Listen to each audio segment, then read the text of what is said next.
Whoa, it's you again? You're watching too much Vulnerable You. You gotta slow down. All right, you're still here? Want to talk about this week's hacks? All right, well, the one that everyone's talking about this week is Okta. A lot of moving pieces. Here's everything we know.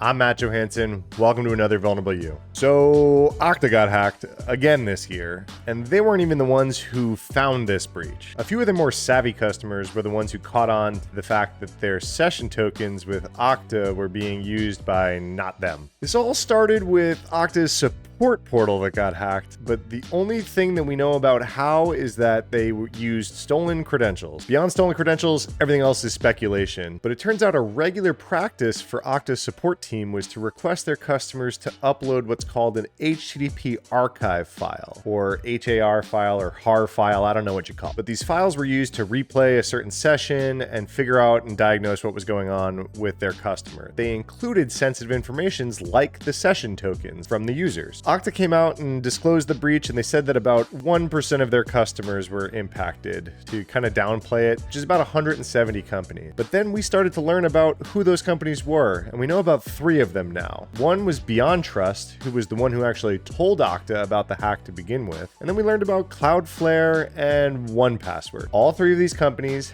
have made it clear that none of their user data was impacted at all. But they all independently noticed that their session cookies with Okta were being used by a malicious actor. I want to be very clear here. If you're a 1Password customer or a Cloudflare customer, you're in the clear. Your passwords are fine. Everything's okay. But the internet took a lot of cheap shots at 1Password this week because their press release on this issue didn't instill a whole lot of confidence. They said things like the IT employee uploaded this sensitive information from hotel Wi-Fi, and then after the breach, they're enforcing YubiKeys, which led some people to ask why they weren't enforcing YubiKeys beforehand. Okta makes it pretty hard to enforce YubiKeys, by the way, so I don't really blame them on that one. And then they said that they used the free version of Malwarebytes to make sure that they were all clear. And the tech behind that free version of Malwarebytes is not actually a problem, but that's not really like an EDR solution. This is more of a PR blunder than a tech blunder. The layman reading that doesn't instill a whole lot of confidence. But some of the seasoned security professionals in the industry came up and said, hey, it makes a whole lot of sense to use an out-of-band scanner during your cleanup efforts, kind of make sure that everything's okay. Fairly normal practices getting scrutinized, and people are throwing stones from glass houses because of the breach. But that all being said,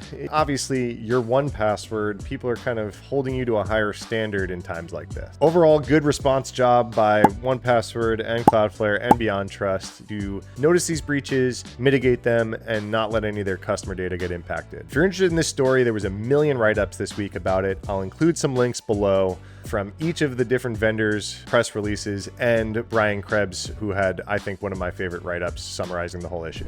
Ooh, happy Halloween, CISOs. This next one's as spooky as they come. We're seeing legal repercussions for you getting hacked. It's the ghost of breaches past this week, and the SEC is coming for the CISO of SolarWinds for the breach that happened, like 3 years ago. For those of you who are new to the industry or maybe just don't remember the details, about 3 years ago, SolarWinds had one of the biggest data breaches of all time. This is the breach that really kicked off the whole supply chain security madness and buzzword bingo. It's not every day you add a square to your bingo card at RSA. But SolarWinds is one of those companies that has been around a long time, and their software is just everywhere. So when they had a breach and they started shipping updates to their software packages everywhere that included some malicious code, it impacted a whole lot of people. Hence the supply chain security craze. Now everyone was not just worried about the code that they were producing internally, but they're worried about the vendor code that they were shipping in from third parties. Well, the breach happened a while ago, and it's just coming to light now that the SEC is going after the CISO of SolarWinds at the time about them lying and being negligent and misrepresenting the cybersecurity posture of SolarWinds to investors, who is a public company. Turns out it's not illegal to get hacked. It's not even illegal to be bad at security most of the time, but it is illegal to mislead investors about your security posture, which is what the SEC complaint is saying is happening now. If you don't also remember the details, SolarWinds was compromised for about 2 years before they announced the discovery of the breach in 2020. That whole time, they were a publicly traded company. When you're a publicly traded company, you're held to a different standard about what kind of notification you need to give the SEC and the banks and your investors, the public, when you suffer a data breach. Well, this complaint is going into great detail about looking at all sorts of internal communications that were going on at SolarWinds at the time that lets the SEC know that the CISO and the security team knew about a whole bunch of security vulnerabilities and risks that they didn't disclose as part of the breach notification. There's also some nasty details in here about the CISO selling stock after the breach but before the disclosure, also stating that the security posture was better than it was to help inflate the stock price during the IPO and then even around the breach. There's also some nasty details about some security practices that just really don't look great. Their Akamai server's password was SolarWinds 123. There was a bunch of other stuff in there as well. I think looking at this one under a microscope, it's going to look worse to the public than it actually is. There's a lot of things in here that are being represented as negligent that I know for a fact a lot of us deal with. But like I said, doing those things isn't necessarily the problem here. It's the misrepresentation of it to the public, to investors, to banks, and to auditors. I'm also hearing people being worried about this setting a precedent for legal action against CISOs during or after a breach. Again, I don't think most CISOs have anything to worry about as long as they're just open and honest with auditors and the public, especially if you're a publicly traded company. So when those auditors come knocking and ringing the doorbell, make sure to give them the full-size candy bar this week. None of the snack size, definitely no pennies, and please don't give them a toothbrush. No tricks, all treats. Anyway, you really got to read this whole complaint. It's full of a lot of details I don't have time to go into here. I'll have the link in the description below. And while you're down there, please leave a like, subscribe, turn on alerts, share this video with a friend. It really helps the channel out. Oh, Cisco, when will the headlines ever end? Things have gotten really interesting since we learned about this critical zero day that was impacting iOS XE devices by Cisco recently. We're going to talk about the latest on that zero day and the compromised devices, and a second zero day got discovered. Let's get right into it. As you probably heard already, even if you don't watch this channel and where we talked about it last week, Cisco discovered a zero day that was impacting iOS XE devices whose management portals were open on the internet. The impact of those breaches was attackers gained full access to the compromised devices and in turn, full access to the compromised network. They could create admin accounts with full privileged access on these networks. Well, it turns out after further investigation, those 10,000 hacked devices we talked about recently were completely unrelated to the original zero day. Cisco announced a new zero day that they found during the investigation, and what tipped them off was that devices that were being patched to the original vulnerability were still getting compromised. The breach devices seemed to be getting a 1-2 punch, an initial compromise in access, and then an escalation of privilege to full root. Then to get even more interesting,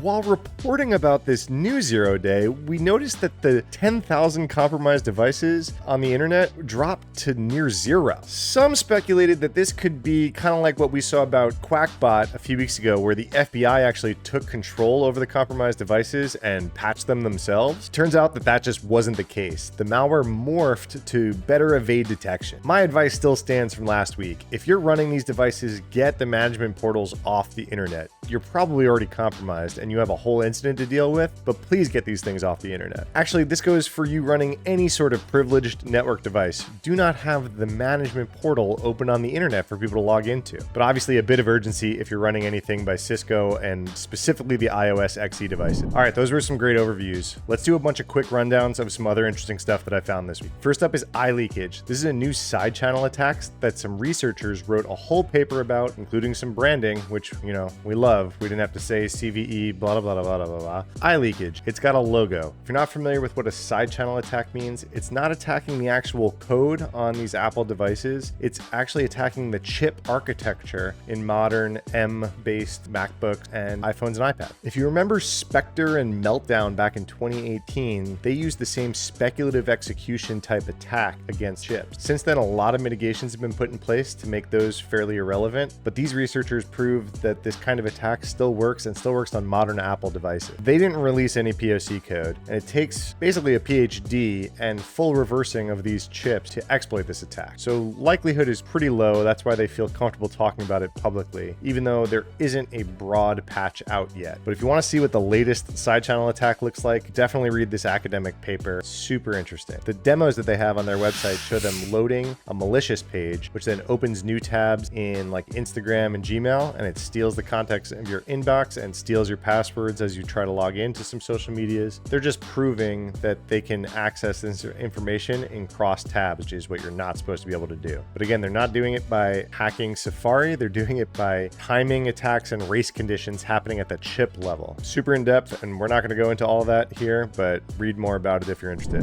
Another one came out this week that Telegram is leaking IP addresses of its users, especially when used in voice calls in the app. This is obviously a concern because Telegram is supposed to be a secure and private messenger, and people use it in certain vulnerable situations where they're trying to hide their identity or location. And it turns out all you have to do is add a contact and then call that contact, and it'll actually reveal their IP address. There is a setting in the app that you can adjust about peer-to-peer connections that will help hide your IP address, but it's not on by default. In another story, the Spanish National Police arrested 34 cybercriminals that were connected to the theft of stolen data of over 4 million people. Their profits are around 3.2 million US dollars from the stolen data that they laundered through all sorts of crypto assets. There's a large group of 34 people to all go down at once. All right, that's it. I've got a few more stories that I didn't cover on YouTube. They're all in my newsletter. You could have already had this in your inbox a few days ago at this point. Find the link to subscribe to Vulnerable You newsletter in the description below. Or if you're watching this on YouTube, I also put the audio on all your favorite podcast platforms if you want to listen to them while you're driving. And feel free to reach out to me on Twitter and say hey, and let me know what you like or don't like about the show. I appreciate you all. Stay safe, stay secure, and we'll see you soon for another Vulnerable You.